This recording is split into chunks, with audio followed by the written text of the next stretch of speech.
Hi! ரொம்ப நாள் கழிச்சு நானும் கௌதமும் எங்கேயாவது வெளிய போலாம் அப்படின்னு சொல்லி கிளம்பியாச்சு. கௌதமுமே வந்து கொஞ்சம் ஒர்க் ப்ரெஷரா இருந்தனால வெளிய போலாமான்னு கேட்டா, நானும் சரி போலாம் அப்படின்னு சொல்லிட்டேன்.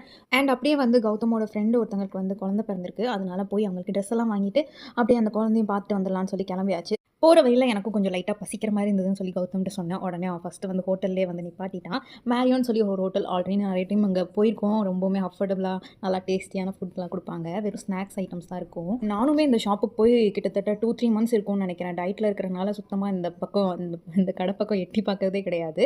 ஸோ அன்னைக்கு போய் நல்லா திருப்தியா சாப்பிட்டுட்டு, மில்க் ஷேக்லாம் வாங்கி குடிச்சிட்டு, அப்புறம் நல்லா கொஞ்சம் நேரம் டைம்லாம் ஸ்பெண்ட் பண்ணிட்டு அங்கேருந்து கிளம்பிட்டோம். நெறைய பேர் உங்களோட வெயிட் லாஸ் அப்டேட் என்ன காணோம், ஜிம் போறதில்ல அந்த மாரிலாம் கேட்குறீங்க. அதுக்கெல்லாம் நான் சீக்கிரமாவே உங்களுக்கு வந்து ஆன்சர் பண்றேன். ஆக்சுவலி இப்போ எனக்கு கொஞ்சம் நெறைய கமிட்மெண்ட் இருக்கு. அண்ட் அடிக்கடி ஊருக்கு போற மாரி இருக்கா. அதனால நான் ஜிம் வந்து ஜாயின் பண்ணாம இருக்கேன். ஸோ அந்த வேலையெல்லாம் முடிச்சுட்டு வந்து அப்படியே வந்து ஜிம் ஜாயின் பண்ணலான்னு சொல்லி பிளான் பண்ணியிருக்கேன். அண்ட் இப்போதைக்கு என்னோட வெயிட் வந்து மெயின்டெயின் ஆயிட்டு தான் இருக்கு. 62, 63லே தான் மெயின்டெயின் ஆயிட்டு இருக்கு.